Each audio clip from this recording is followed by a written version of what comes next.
Bonjour, bienvenue pour cette nouvelle édition. Ce mercredi 30 juin marque une nouvelle étape dans le processus de déconfinement avec une levée de la plupart des restrictions.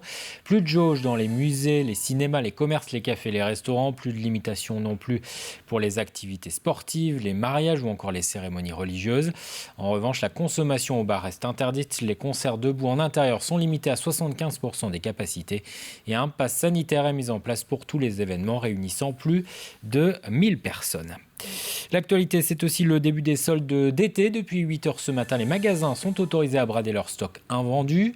Des stocks importants après plusieurs mois de fermeture. Ces soldes vont durer jusqu'au 27 juillet.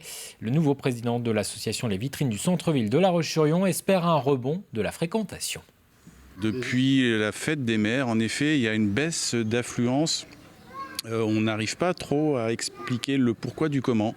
Il doit y avoir sans doute multifacteurs, les vacances à préparer, la coupe du UEFA de foot, peut-être aussi un peu de réticence encore, un peu de frilosité. Voilà, on n'arrive pas bien à expliquer le pourquoi du comment, mais en effet, on constate une baisse de fréquentation depuis un bon mois dans le centre-ville. Parlons d'agriculture à présent avec le second volet de notre série autour de la réforme de la PAC. La nouvelle politique agricole commune entrera en vigueur en 2023, mais elle suscite la colère d'une partie des agriculteurs bio qui ont manifesté ces dernières semaines. Ils estiment que la réforme manque d'ambition pour l'environnement et qu'elle pourrait même s'avérer contre-productive. Reportage Marie-Aimée Copleutre. La nouvelle réforme de la PAC prévoit de supprimer une aide financière appelée aide au maintien à l'agriculture biologique. Pour Denis et Jean-Luc Gauthier, éleveurs de vaches laitières en bio, cette suppression a des conséquences très concrètes sur leur exploitation. Au niveau d'exploitation bio, on a les mêmes aides que nos collègues conventionnels. Et jusqu'à maintenant, donc pour ceux qui se convertissaient, pendant 5 ans, ils avaient le droit à l'aide à la conversion, qui est plus importante. Quand on passe au bio, en fait, on a une perte de production.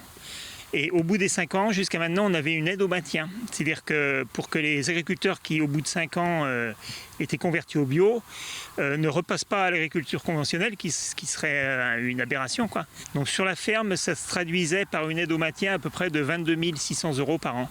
L'aide au maintien a permis justement d'embaucher une personne chez nous. Si on n'a plus cette aide au maintien, il faudra trouver des économies par ailleurs, quoi. Soit diminuer de salariés, soit diminuer les investissements. Enfin, il y a différents leviers sur lesquels on peut jouer, mais c'est forcément un retour en arrière pour nous.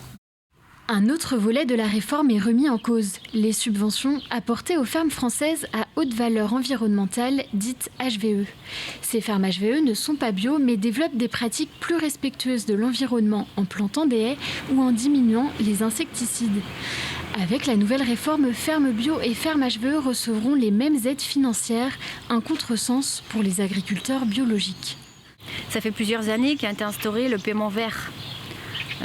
Par rapport à nos fermes, en termes de biodiversité, de surface en prairie, de plein de petites choses. Demain, c'est supprimé.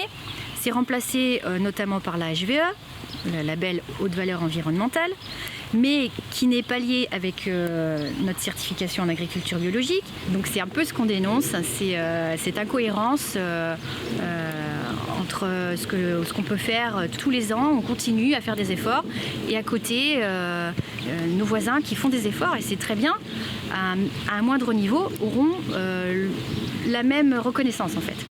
Pour les 600 agriculteurs bio-vendéens, cette réforme de la PAC ne pourra fonctionner avec ces conditions. Plus qu'une petite semaine de cours pour les élèves avant les grandes vacances, mais la rentrée se dessine déjà. Exemple au collège Saint-Jacques des Achards. En raison de la crise sanitaire, l'établissement n'a pas pu organiser réellement de portes ouvertes. Alors pour permettre aux futurs élèves et à leurs parents de découvrir le collège, des visites par petits groupes ont été proposées aux familles. Alix Lanos. On est très heureux enfin de pouvoir vous faire découvrir l'établissement au cours d'un petit parcours d'une quarantaine de minutes. À l'entrée du collège, le chef d'établissement se charge d'accueillir les familles qui arrivent au compte-gouttes selon leur heure d'inscription. Car après plusieurs annulations des portes ouvertes, c'est finalement par petits groupes que les futurs élèves de 6e et leurs familles peuvent enfin découvrir le collège. Si tu le vois de l'entrée, tu te dis ça va, c'est pas très grand, tu rentres dedans, c'est gigantesque. On est content que ça ait lieu quand même.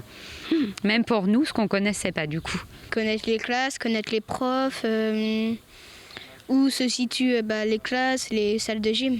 On souligne le fait que ça se soit mis en place, cette visite, parce que c'est vrai que c'était compliqué cette année.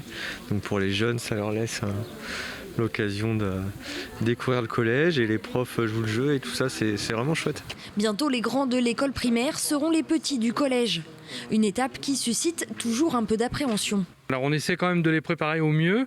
C'est vrai qu'en temps normal, je me déplace dans chacune des écoles partenaires pour présenter l'établissement au mois de décembre, janvier. D'habitude, donc, on fait les portes ouvertes en février. Donc là, cette année, ça a été un peu bouleversé. Comme beaucoup, le collège Saint-Jacques avait organisé des portes ouvertes virtuelles. Mais aujourd'hui, tout le monde est soulagé de pouvoir découvrir réellement l'établissement. 2 professeurs encadrent chacun des groupes. Ensemble, ils parcourent les différentes salles de classe et de vie et abordent les questions d'emploi du temps, de changement de rythme ou encore de transport scolaire. Déjà, ça les met un petit peu en terrain inconnu pour la rentrée. C'est pas évident pour eux de quitter l'école primaire, même si beaucoup ont hâte de rejoindre le collège.